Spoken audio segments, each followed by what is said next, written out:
ಅನುಭವಿಸಲಿಕ್ಕೆ. Rayanna Goa green ಫೌಂಡೇಶನ್ನಿಂದ ಭವ್ಯ ಅಭಿನಂದನಾ ಸಮಾರಂಭ.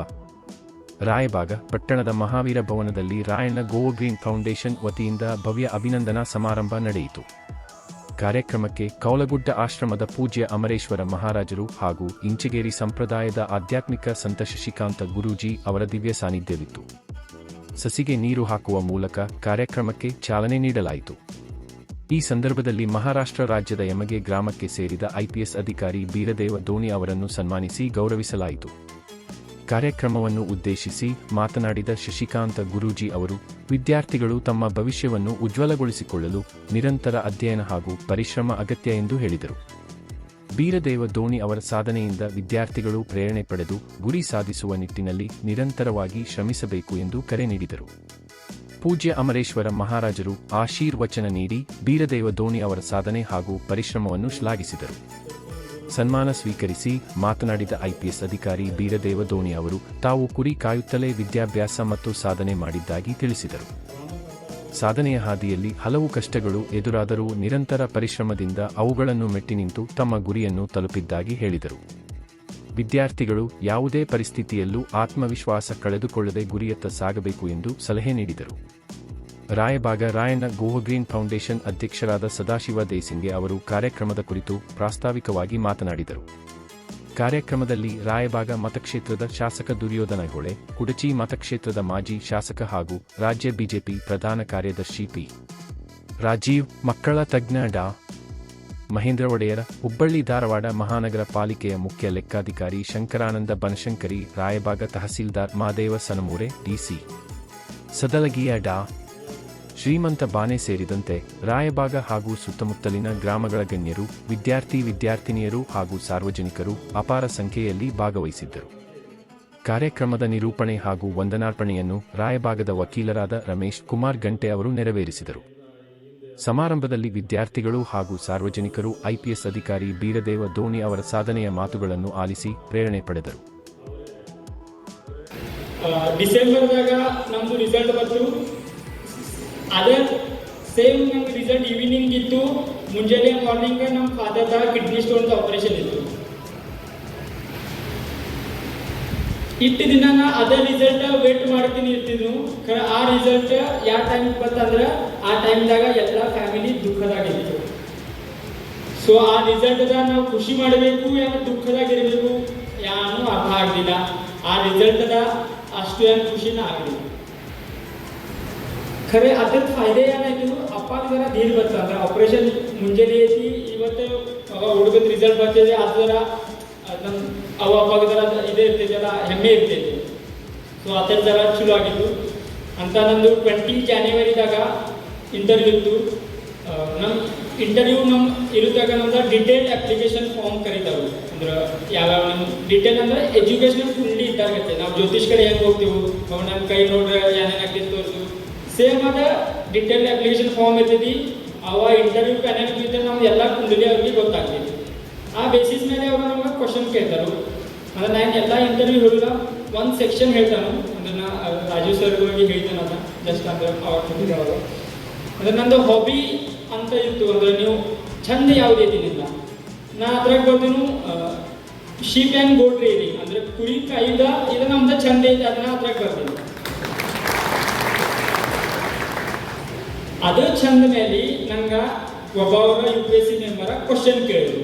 ಬಾಬಾ ಎಷ್ಟು ಕುರಿ ಇದಾವೆ, ನಿಮ್ಮ ಆಳುಗಳು ಎಷ್ಟಿದಾವೆ? ನಮ್ಮ ಹೇಳಿ ಬಾಬಾ ಇಟ್ಟಿಟ್ಟು ಇದಾವೆ, ನಮ್ಮ ಮಾಮಗಳು 1000 ಕುರಿ ಇದಾವೆ, 2 ಮಂದಿ ಕುರಿ ಇದಾವೆ ಅಂತ. ಕುರಿಯ ಕಡೆ ಇರ್ತೇವೆ ನಾನು ಮೋಸ್ಟ್ ಆಫ್ ದ ಅಂದ್ರೆ ಮಳೆ ದಿನದಾಗ ಸಮುದ್ರ ಗುಡ್ಡ ಕಡೆ ಇರ್ತಾವೆ, ಮತ್ತು ಬಿಸಿಲು ದಿನದಾಗ ಕಡೆ ಚಂಡಗಢ ಸೈಡ್ ಕಡೆ ಕುರಿ ಇರ್ತಾವೆ, ಅದೆಲ್ಲ ಹೇಳಿದ್ರು. ಆಮೇಲೆ ಅವರ ಮತ್ತೊಂದು ಕ್ವಶನ್ ಕೇಳಿ ಅಂದ್ರೆ ಈ ಅಂದ್ರೆ ಕಮ್ಮಿಂಗ್ ಡೇಸ್ದಾಗ ಅಂದ್ರೆ ಈಗ ಮಾಡರ್ನ್ ಡೇಸ್ದಾಗ ಡಾಕ್ಟರ್ಸ್ಗಳು ಕುರಿ ಹಾಲ ಮತ್ತು ಆಡುಗಳು ಹಾಲ ಕುಡಿಬೇಕು ಅಂತ ತಿನ್ನಬೇಕು ಅಂತ ಯಾಕೆ ರೆಫರ್ ಮಾಡತ್ತವು? ಅದು ನನ್ನ ಕ್ವಶನ್ ಅವ್ರು ಕೇಳಿದ್ರು. ಅದನ್ನ ಹೇಳಿನ ಅವ್ರಿಗೆ, ಕುರಿಗಳ ಮತ್ತು ಆಡುಗಳ ಆ ಕಡೆ ಈ ಕಡೆ ತಿರುಗಾಡಿದಾಗ ಮೆಡಿಸಿನಲ್ ಪ್ಲಾಂಟ್ ಮತ್ತು ಹರ್ಬಲ್ ಪ್ಲಾಂಟ್ ಅದು ತಪ್ಪಲ ತಿಂತಾವು. ಆ ತಪ್ಪಲದ ಗುಣ ಅದು ಹಾಲಿನಾಗ ಬರ್ತೈತಿ. ಅದ್ರ ಸಲುವಾಗಿ ಡಾಕ್ಟರ್ಸು ನಮಗೆ ಹಾಲು ರಿಕಮೆಂಡ್ ಮಾಡ್ತಾರೆ ಪೇಷಂಟ್ನ. ಅದು ಒಂದು ಕ್ವಶನ್ ಆನ್ಸರ್ ನಂಗೆ ಅನಿಸ್ತೈತಿ ಅವ್ರಿಗೆ ಜರ ಇಂಪ್ರೆಸ್ ಮಾಡಿರ್ಬೇಕು. ಮತ್ತು ನಾವು ಒಡಿಲೋ ಪಾರ್ಜಿತ್ ಯಾವುದು ವ್ಯವಸಾಯ ನಾವು ತಂದೆ ತಾಯಿ ನಮ್ಮ ಅಜ್ಜಗಳು ಮಾಡ್ತಾನೆ ಇದ್ರು ಅದೇ ವ್ಯವಸಾಯ ನಂಗೆ ಇಂಟರ್ವ್ಯೂದಾಗ ಎಲ್ಲಿ ನಮ್ಮ ಕೈ ಹಿಡಿದ ನಮ್ಮ ಮುಂದೆ ತೊಗೊಂಡು ಹೋಯ್ತು ಹಿಂಗೆ ಅನಿಸ್ತೈತಿ. ಆಮೇಲೆ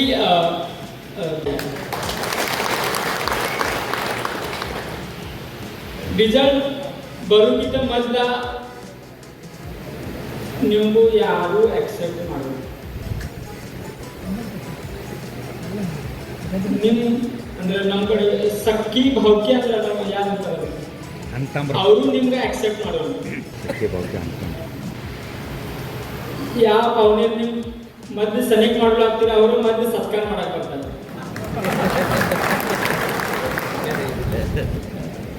ಅಂತ ಸೆಲೆಕ್ಷನ್ ಆದ್ಮೇಲೆ ಅಂದ್ರೆ ಎಲ್ಲ 360 ಡಿಗ್ರಿ ಲೈಫ್ ಟರ್ನ್ ಆಗ್ತೈತಿ. ಖರೆ ಅಂದ್ರೆ ನಾ IPS ಆಫೀಸರ್ ಆದ್ರು ಎಲ್ಲ ಚಲೋ ಆಯ್ತು, ದೇವ್ರ ಪುಣ್ಯನೇ ಆ ಕಡೆ ಈ ಕಡೆ ಎಲ್ಲ ಕಡೆ ಹೆಸರಾಯ್ತು. ಖರೆ ನಾವು ಜೀವನ ಹೆಂಗೆ ಜಗಸ್ಬೇಕು ಅಂತ ನಮ್ಮ ಕೈಯಾಗಿ. ಸರ್ ಹೇಳಿದ್ನಾಗ ಪಂಚಾಯತ್ ಮೆಂಬರ್ ಆದ್ರೆ ಹೊಸ ಗಾಡಿ ಬೇಕು ಆದಾಯ ಇಲ್ಲ. ಈಗ ನಾವೇನು 4 ವೀಲರ್ ತಗೋದಿಲ್ಲ, ನಮ್ಮ ಮಾಮಗಳು ಅವ್ರು ಸೆಕೆಂಡ್ ಹ್ಯಾಂಡ್ ಇಂಡಿಕಾ ನಮ್ಮ ಕಡೆ ಕೊಟ್ಟಿದ್ದಾರೆ, ಅದೇ ಎಷ್ಟು ನಮ್ಮ ಕಡೆ ಈಗ.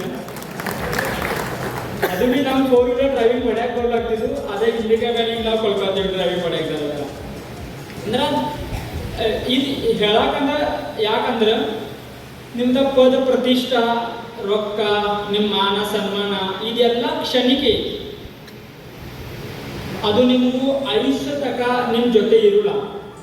ಯಾರು ನಿಮ್ಮ ಜೊತೆ ಇರ್ತೈತೆ ಅಂದ್ರೆ ಮನುಷ್ಯ ಅಂದ್ರೆ ನೀವು ಬೇರೆ ಮನುಷ್ಯಾಗ ನೀವು ಹೆಂಗೆ ಟ್ರೀಟ್ ಮಾಡ್ತೈತಿ ಅದು ನಿಮ್ಮ ಜೊತೆ ಇರ್ತೈತಿ. ಸೊ ಅದು ಯಾರ ಕಡೆ ಕಳ್ಕೊಂಡ ಅಂದ್ರೆ ನಮ್ಮ ಅಜ್ಜನ ಕಡೆ.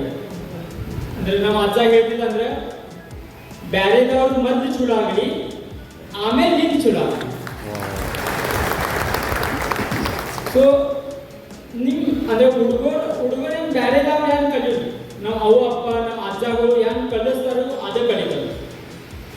ಸೊ ಪ್ಯಾರೆಂಟ್ ಅಂದ್ರೆ ಯಾರು ಪ್ಯಾರೆಂಟ್ಸ್ ಇದ್ದಾರೋ ಅವ್ರಿಗೆ ಈಗ ಇಷ್ಟೇ ಆಗ್ತಿರ್ಬೇಕು ಅಂದ್ರೆ ನಮ್ಮ ಹುಡುಗರ ಆಫೀಸರ್ ಆಗಬೇಕು ಅಂದ್ರೆ ಅವ್ರಿಗೆ ಯಾಕೆ ಮಾತ.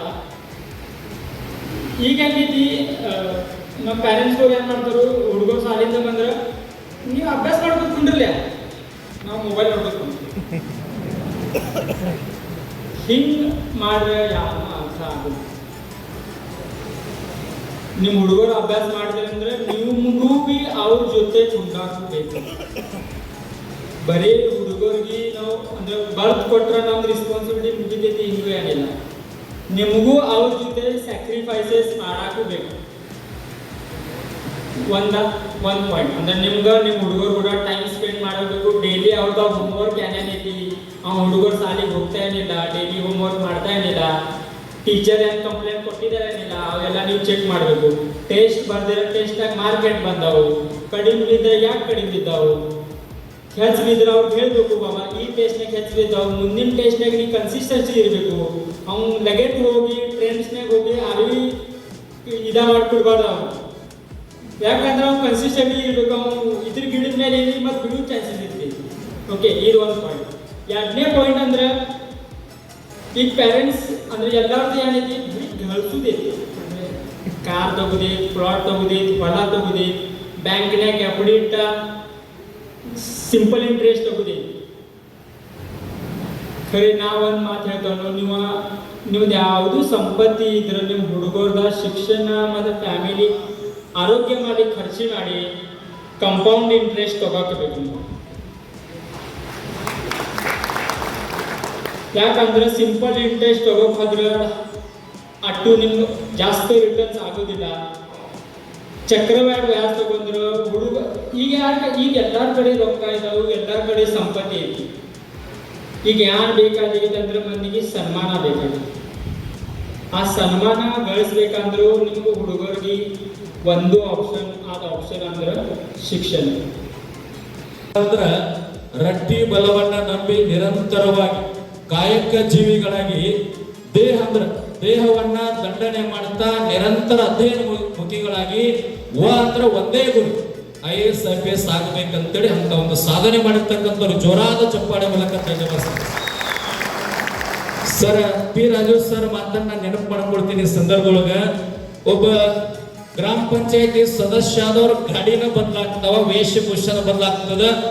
ಆದ್ರ ಬೀರದೇವ್ರ ಮಾತುಗಳನ್ನ ಕೇಳಿದಾಗ ತಾವು ಮಾಡಿರ್ತಕ್ಕಂಥ ಕಾಯಕವನ್ನ, ಕುರಿ ಕಾಯೋದನ್ನ ಅಭಿಮಾನದಿಂದ ತಮ್ಮೆಲ್ಲರ ಮೂಲಕ ಇವತ್ತು ಕೂಡ ನೆನಪು ಮಾಡ್ಕೊಂಡ್ರಲ್ಲ. ಒಬ್ಬ ಗ್ರಾಮ ಪಂಚಾಯತಿ ಸದಸ್ಯ ಆದ ಅಂತಂದ್ರ ಅವನ ಹಾವಭಾವ ನೋಡಬೇಕು. ಯಾವ ರೀತಿ ಬದಲಾವಣೆ ಆಗ್ತಾರ, ತಂದೆ ತಾಯಿ ಹಳೆ ಸಂಸ್ಕಾರ ಎಲ್ಲವನ್ನ ಮರೆತು ಬಿಡ್ತಾರ, ಒಂದು ಸಣ್ಣ ಅಧಿಕಾರ ಬತ್ತರ ಮರೆತು ಬಿಡ್ತಾರ. ಆದ್ರ ಸಾಧನೆಯನ್ನ ಮಾಡಿ ಹಳೆಯ ಕಾಯಕವನ್ನ ನಾನು ಮಾಡ್ತಕ್ಕಂಥ ವೃತ್ತಿಯನ್ನ, ಸಾಧನೆಯನ್ನ, ತಂದೆ ತಾಯಿಯನ್ನ, ಮಾವಂದ್ರನ್ನು ಕೂಡ ಈ ವೇದಿಕೆ ಮ್ಯಾಗ ಇನ್ನೊಂದು ಮಾತು ಹೇಳಿದ್ರು, ಬಿದ್ದಾಗ ಯಾರು ಮಾತಾಡ್ಸಂಗಿಲ್ಲ. ಯಾಕೆ ಸರ್? ಬಿದ್ದಾಗ ಯಾರು ಮಾತಾಡ್ಸಂಗಿಲ್ಲ, ಗೆದ್ದಾಗ ಸಂಬಂಧಿಕರು ಅಣ್ಣತವ್ರು ಹೆಂಗೆ ಹೇಳ್ತಾರ ಅಂದ್ರೆ ತಪ್ಪು ತಿಳಿಬೇಡ್ರಿ. ನಮ್ಮ ಕಾಕನ ತಮ್ಮನ ಹೆಂಡತಿ, ಸ್ವಾದರ ಮಾವನ ಸ್ವಾದರ ತಂಗಿ ಮಗ ನಮ್ಮವರೇ ಸರ್. ನಮ್ಮದಕ್ಕೆ ಮಾತು ನೇರ ಇರ್ತವ, ಹಿಂಗಿರ್ತದ. ಇಂಥ ಒಂದು ಸನ್ನಿವೇಶದೊಳಗ ತಾವು ಮಾಡಿರ್ತಕ್ಕಂಥ ಕಾಯಕವನ್ನ ನೆನಪು ಮಾಡಿಕೊಂಡು, ಯಾಕೆ ಒಂದೇ ಅಟೆಂಪ್ಟ್ ಒಳಗೆ ನಂದು IAS IPS ಆಗಲಿಲ್ಲ ಅಂತೇಳಿ ಅದನ್ನು ಕೂಡ ಹಂಚ್ಕೊಂಡ್ರು. ಸಾಧನೆಯನ್ನು ಮಾಡುವಾಗ ಬಹಳ ಜನ ಅಡ್ಡಗಾಲಾಗ್ತಾರ, ಬಹಳ ಕಾಡ್ತಾರ. ನಾನು ದೇಸಿಂಗ ಸೌಕರ್ಗೂ ನಾನು ನೇರವಾಗಿ ಒಂದು ಮಾತಾಡ್ತೀನಿ. ಸೌಕರ್ಯ ಲಕ್ಷ ಜನ ತುಳಿಯುವಾಗ ನಾವು ಬೆಳಿಬೇಕಂದ್ರೆ ಕತ್ತರಿಸಿ ಮಾತಾಡಬೇಕು, ಇಲ್ಲಾಂದ್ರೆ ಈ ಜನ ಬೆಳೆಯಕ್ ಪಡಂಗಿಲ್ಲ. ಲಕ್ಷ ಜನ ನಮ್ಮನ್ನು ಯಾವಾಗ ಕಾಲಿಲ್ಲ ಅಂತ ಸಮಾಜ ಕುಂತಿರ್ತದ. ಅದರೊಳಗೆ ನಾವು ಏನಾದ್ರೂ ಒಂದು ಸಾಧನೆ ಮಾಡಬೇಕಂದ್ರೆ ಗೋಗ್ರೀನ್ ರಾಯಣ್ಣ ಅಂತ ಏನು ಹೆಸರಿಟ್ಟಿರಲ್ಲ, ರಾಯಣ್ಣನಾಗ ನೀವು ಗಟ್ಟಿ ಆದ್ರೆ ಲಕ್ಷ ಮಂದಿ ಬೆನ್ನು ಹತ್ತಲಿಕ್ಕೆ ಸಾಧ್ಯದ, ಸಾಧನೆ ಆಗಲಿಕ್ಕೆ ಸಾಧ್ಯ. ಚಳಿ ಬಿಸಿಲೆಲ್ಲ ನಿಲ್ತಾನ, ಅವಾಗ ಅಧಿಕಾರಿಗಳಂತಾರ ಅವ್ನ್ ಏನಾರ ಆದ್ರೆ ಸತ್ತಂದ್ರ ನಮ್ಮ ಮೈ ಮ್ಯಾಗ ಬರ್ತದ, ಒಳಗ್ ಕರ್ಕೊ ಅಂತ. ಒಳಗ್ ಕರ್ಕೊಂತಾರ, 9 ತಿಂಗಳು ಟ್ರೈನಿಂಗ್ ಕೊಡ್ತಾರ. ಅವಂಗ ಕೊಟ್ಟ ತಕ್ಷಣ 80 ಜನ ವಿದ್ಯಾರ್ಥಿಗಳು ಇರ್ತಾರ. ನೀ ಏನಾಗ್ತೀನಿ ಅಂತ ಎಲ್ಲರೂ ಕೇಳ್ಕೊಂತ ಬರ್ತಾರ. ನಾ 80 ಜನ ಬಟಾಲಿಯನ್ ಮುಖಂಡ ಆಗ್ತೀನಿ, ನಾ ನಾಯಕ ಆಗ್ತೀನಿ ಎಲ್ಲರೂ ಹೇಳ್ತಾರ. ಕೊನೆಗೆ ವೈರ್ಪುಟ್ಟಿನ ಮನುಷ್ಯ ನಿಂತಿರ್ತಾನಲ್ಲ, ಇವನು ಕೇಳಂಗೆ ಇಲ್ಲೋ. ವಾಪಸ್ ಹೋಗ್ತಿರ್ತಾರ, ಸರ್ ನಮಗೂ ಕೇಳ್ರಿ ಎಂದವ. ಅಲ್ಲೋ ನಿನ್ನೇನು ಕೇಳೋದದ ಅಂತಂದ, ಕೇಳಿರಿ ನೋಡ್ರಿ ಎಂದವ. ಅಸಡ್ಡೆಯಿಂದ ಅಧಿಕಾರಿಗಳು ಕೇಳ್ತಾರ, ನೀ ಏನಾಗಬೇಕಂತಿ ಅಂತಂದಾಗ ಸರ್ಬಿಯಾ ದೇಶದ 5 ಕೋಟಿನ ವ್ಯಕ್ತಿ ನೆಪೋಲಿಯನ್ ಬೋನಾಪಾರ್ಟ್ ಹೇಳ್ತಾರ, ಸರ್ ಇಡೀ ಯುರೋಪ್ ಖಂಡವನ್ನು ನಾನು ಎಡಗಾಲಾಗಿ ಇಟ್ಕೋಬೇಕಂತಿದ್ರಿ ಅಂತ. ಮುಂದೆ 10 ವರ್ಷಗಳ ಅವಧಿಯೊಳಗ ಕುದುರೆ ಮ್ಯಾಗ ಕುಂತ ನಿದ್ದೆ ಮಾಡ್ತಿದ್ದ, 2 ತಾಸು ನಿದ್ದೆ ಮಾಡ್ತಿದ್ದ. ಇಂಗ್ಲೆಂಡ್ ಅಂದ ಹೊರತುಪಡಿಸಿ ಇಡೀ ಎಲ್ಲ ಯುರೋಪ್ ಖಂಡವನ್ನ ತನ್ನ ಸ್ವಾಧೀನದೊಳಗೆ ಇಟ್ಟುಕೊಂಡಿದ್ದ. ಸಾಧನೆ ಮಾಡಬೇಕಾದ್ರೆ ಗಟ್ಟಿ ಮನಸ್ಸು ಬೇಕು. ನಮ್ಮ ರಾಯಬಾಗ್ ಶಾಸಕರು ಹೇಳಿದ್ರಲ್ಲ, ಇಂಗ್ಲಿಷ್ ಮೀಡಿಯಂ ಮತ್ತೊಂದು ಧಾರವಾಡ, ಹುಬ್ಬಳ್ಳಿ, ಬೆಂಗಳೂರಾಗಿದ್ದ ಕಲಿಬೇಕಂತೇನಿಲ್ಲ. ಇಲ್ಲೇ ನಮ್ಮ ಅಳಗವಾಡಿ ಗ್ರಾಮದವರು ಶಂಕರಾನಂದ್ ಸರ್ ಅವರ ವೃತ್ತಿ ಜೀವನವನ್ನು ನೋಡಿ ನಾನು ಅಧ್ಯಯನ ಮಾಡುವಾಗ, ಅವರ ಸಾಕಷ್ಟು ಕೋಚಿಂಗ್ ಸೆಂಟರ್ ಬಂದಾಗ ಅವರ ಜ್ಞಾನವನ್ನು ನೋಡಿ ಇಷ್ಟೊಬ್ಬ KS ಅಧಿಕಾರಿ ಆದರೂ ಸಹಿತ ವಿದ್ಯಾರ್ಥಿಗಳ ಜೊತೆ ಸ್ವತಃ ತಂದೆ ಹಂಚಿಕೊಳ್ತಾರ. ನಮ್ಮ ತಾಲೂಕಿನೊಳಗೆ ಸಾಕಷ್ಟು ಸಾಧನೆಗಳನ್ನು ಗುರುತಿಸ್ತಕ್ಕಂಥ ಕೆಲಸ. ನಾವು ಮೊದಲು ಹಳೆಯದನ್ನ ಮರಿಬಾರದು, ಗೌರವ ಕೊಡೋದನ್ನ ಕಲಿಬೇಕು. ಬನಶಂಕರಿ ಸರ್ ಹೇಳಿದ್ರು, ಹಂಗ ಸುಮ್ಮನೆ ತಗೊಳ್ತೀನಿ. ಸಮಾಜದೊಳಗೆ ಸಾಧನೆ ಮಾಡಬೇಕಾದ್ರೆ, ಹೆಸರು ಮಾಡಬೇಕಾದ್ರೆ ಒಂದು ರಾಜಕಾರಣಿ ಆಗಬೇಕು, ಎರಡನೇದು ಒಂದು ಬಿಸ್ನೆಸ್ ಮ್ಯಾನ್ ಆಗಬೇಕು, ಇನ್ನೊಬ್ರು ಇಲ್ಲಾಂದ್ರೆ ನಮ್ಮ ತಹಸೀಲ್ದಾರ್ ಸಾಹೇಬ್ರಾಗ ಅಧಿಕಾರಿ ಆಗ್ಬೇಕಂತ. ಸರ್ ಮತ್ತೆ ಅಮರೇಶ್ವರ ಮಾನ ಆದ್ರೂ 31 ಜನ ಹಗಲ್ ರಾತ್ರಿ ಸುತ್ತಾಡ್ತಾರೆ, ನಮ್ಮದು ನೆನಪು ಮಾಡ್ಕೊಳ್ಳಿಲ್ಲ. ಯಾಕ್ರಿ ಪಿ ರಾಜು ಸರ್ ಎಲ್ಲರೂ ತಗೊಂಡ್ರು. ನಾವು 24 ತಾಸು 31 ಜನ ಅಪ್ಪಗಳು ನಾವು ಹಗಲ್ ರಾತ್ರಿ ಸುತ್ತಾಕ್ತಿವಿ, ನಮ್ಮದು ಮರ್ತ ಬಿಟ್ರು. ಕರೆ ನೆನಪ ಮಾಡ್ಕೊಳ್ಳಿಲ್ಲ ಸರ್, ಏನ್ ಮಾಡೋದು? ಅದಕ್ಕೆ ನಾ ಏನ್ ಮಾತನಾಡಂಗಿಲ್ಲ. ಅಪೋರಿನ ಅತನಿತರು ನಮ್ಮ ಶಿಕ್ಷಣ, ಅಧಿಕಾರ, ಹಣ, ಸಂಪತ್ತು ಈ ತಾಯ್ನಾಡಿಗಾಗಿ ಭವ್ಯ ಭಾರತವನ್ನ ಕಟ್ಟುವ ಸಲುವಾಗಿ ನಮ್ಮದು ಬಳಕೆಯಾಗಬೇಕು. ಡಾಕ್ಟರ್ BR ಅಂಬೇಡ್ಕರ್ ಅವರು ಸ್ವತಂತ್ರ ಹೋರಾಟದ ನಂತರದ ಸಂದರ್ಭದಲ್ಲಿ ಕೋರ್ಟ್ ಒಳಗೆ ವಾದ ಮಾಡ್ತಾ ಇರ್ತಾರೆ. ಮಧ್ಯಾಹ್ನದ ಸಮಯ ಯಾರೋ ಒಂದು ಚೀಟಿ ತಂದು ಕೊಡ್ತಾರೆ, ಅದನ್ನು ಓದಿ ಮತ್ತೆ ಜೇಬ್ ಒಳಗೆ ಇಟ್ಕೊಂಡು ಮತ್ತೆ ಗೌರವ ಸಂಪದೆ ಅಂತಕ್ಕಂಥ ವಿಚಾರ ಇಟ್ಕೊಂಡು ಈ ಕಾರ್ಯಕ್ರಮ ಮಾಡಬೇಕು. ಮತ್ಯಾವ ಲಾಭ ಇಲ್ಲ, ಯಾವ ಉದ್ದೇಶ ಇಲ್ಲ. ಅದಕ್ಕೆ ಸರ್ ಹೇಳಿದ್ರು ಚಲೋ ಮಾತನಾಡಕತ್ತ ನಿಮ್ಗೂ ಸಮಯ ಕೊಡ್ಬೇಕಂತ. ಅವಾಗ ನಮ್ಮ ಸರ್ ಹೇಳಿದ್ರು ನಮ್ಮ ಪಕ್ಷದಾಗ ಬಂದಲ್ಲ, ನಮ್ಮ ಪಕ್ಷದ ಯಾರ್ಯಾರು ಬರ್ತಾರೆ ಹಿಂಗೆ ಮಾತನಾಡಕ್ ಕಲಿತಾರ ಅಂತ ಹೇಳಿದ್ರು. ಇರ್ಲಿ, ಅದು ನಿಮ್ಮ ವೈಯಕ್ತಿಕ ವಿಷಯ. ಒಟ್ಟಿನ ಮೇಲೆ ಮಾತನಾಡ್ಬೇಕು. ಜಗತ್ತಿನಾಗ ಮಾತು ಪುಣ್ಯಾತ್ಮರು ಬಹಳ ಮುಖ್ಯವಾಗಿರ್ತಕ್ಕಂಥದ್ದು. ನಾನು ಹೆಚ್ಚಿ ಹೇಳಲಿಕ್ಕೆ ಹೋಗೋದಿಲ್ಲ. ಒಂದು ಮಾತು ನಮ್ಮ ಬೀರ್ಗರ್ ಧೋನಿ ಅವರು ಹೇಳಿದ್ರು, ನಿಮ್ಗೆ ಯಾರಿಗಾದ್ರೂ ಒಂದಿಷ್ಟು ಕೊಡಬೇಕು ಅಂತ ಆಸೆ ಇತ್ತಂದ್ರೆ ಗುಡಿ ಕಟ್ಟೋದು ಕಡಿಮೆ ಕೊಡು ಸಾಹೇಬ್. ನೀವೇನು ಮುಂದೆ ಅನುದಾನ ತರಬೇಕಾಗಿತ್ತಂದ್ರೆ, ಏನಾದ್ರು ಕೊಡಬೇಕಾಗಿತ್ತಂದ್ರೆ ಒಟ್ಟು ಪ್ರತಿಯೊಂದು ದೊಡ್ಡ ದೇವಸ್ಥಾನ ಎಲ್ಲದ ಅಲ್ಲಿ ಮೊದಲು ಒಂದು ಗ್ರಂಥಾಲಯ ಪ್ರಾರಂಭ ಮಾಡಕ್ಕೆ ಹಚ್ಚೋದ್ರೆ, ಗ್ರಂಥಾಲಯ ಪ್ರಾರಂಭ ಮಾಡಕ್ಕೆ. ನೀವು ಸರ್ಕಲ್ಗಳು ಉದ್ಘಾಟನೆಗೆ ಹೋಗ್ತಾರೆ, ನಿಮ್ಗೆ ಹೇಳಕ್ ಬರ್ತಾರ. ನೀವು ಸರ್ಕಲ್ ಉದ್ಘಾಟನೆ ಮಾಡೋ ಸಂದರ್ಭದಾಗ ಕ್ವಿಂಟಲ್ ಟನ್ ಭಂಡಾರ ಹಾರಿಸ್ಬೇಡ್ರಿ, 10 ಟನ್ ಗ್ರಂಥಗಳನ್ನ ರಾಯಣ್ಣನ ಚರಿತ್ರೆ, ಅಂಬೇಡ್ಕರ್ ಚರಿತ್ರೆಯನ್ನು ಕೊಟ್ಬಿಡ್ರಿ ಅಂತ ನೀವು ಕರಾರ ಮಾಡಿ. ನಿಮ್ಮ ಮಾತು ಕೇಳ್ಬೇಕು, ಮಂದಿ ನಮ್ಮ ಮಾತು ಕೇಳಾಗಿಲ್ಲ. ಯಾಕಂದ್ರೆ ಸ್ವಾಮಿಯಲ್ಲಿ ಹೇಳೋ ಹೋಗೋ ಕೊಡೋರು ಯಾರು ಅವ್ರು ಕೊಡ್ತಾರ ಅಂತ ಹಿಂಗೆ ಕಲ್ಪನೆ ಜನರಲ್ಲಿ. ಹೌದಿಲ್ಲ? ನಾವು ಭಾಳ ಮದುವೆಯಾಗ ಕರ್ಕೊಂಡು ಹೋಗಿರ್ತಾರೆ ನಮ್ಮನ್ನು. ಅವ್ರು ಹಂಗ ಕೊಡ್ಕೊಂತ ಮೇಲೆ ಬಂದಿರ್ತಾರೆ, ಅದಕ್ಕೆ ಮದುವೆ ಹೋಗೋದು ಬಂದ್ ಮಾಡಾಕತ್ತಿದ್ರು.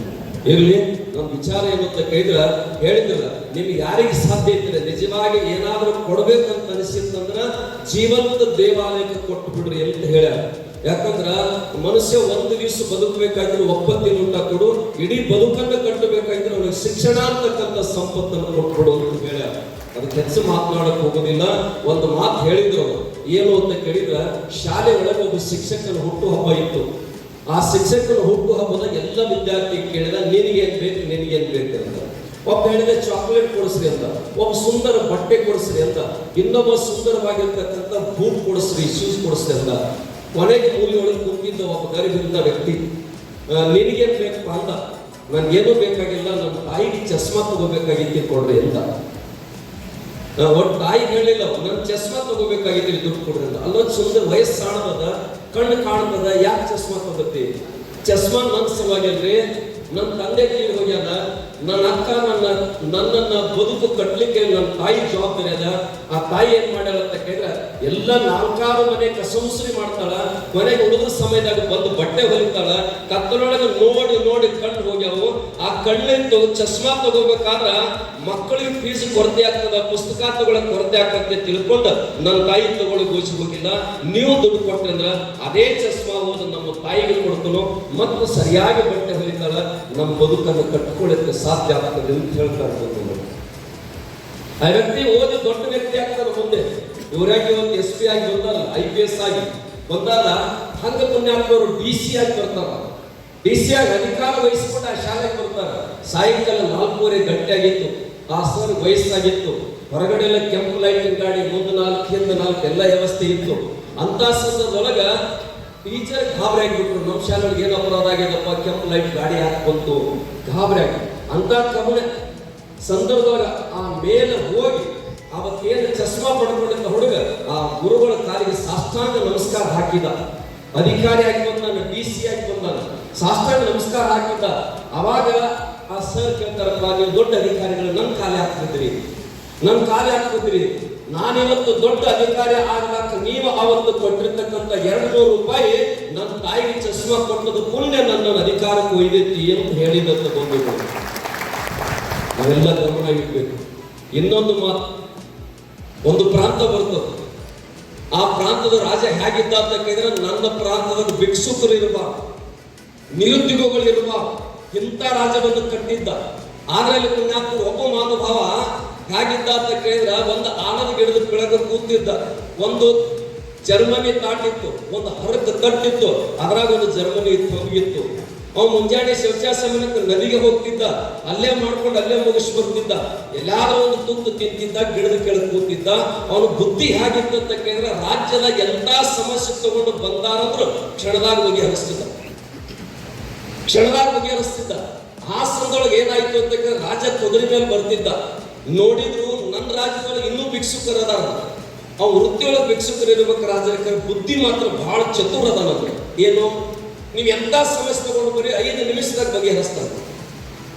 ಇವರು 15 ವರ್ಷದ ಇವ್ರ ರಾಜ್ಯದ ಲೆಕ್ಕ ಪತ್ರದೊಳಗೆ ವ್ಯತ್ಯಾಸ ಆದದ್ದು ಕೂಡಿಸಕ್ ಸಾಧ್ಯ ಆಗಿಲ್ಲ.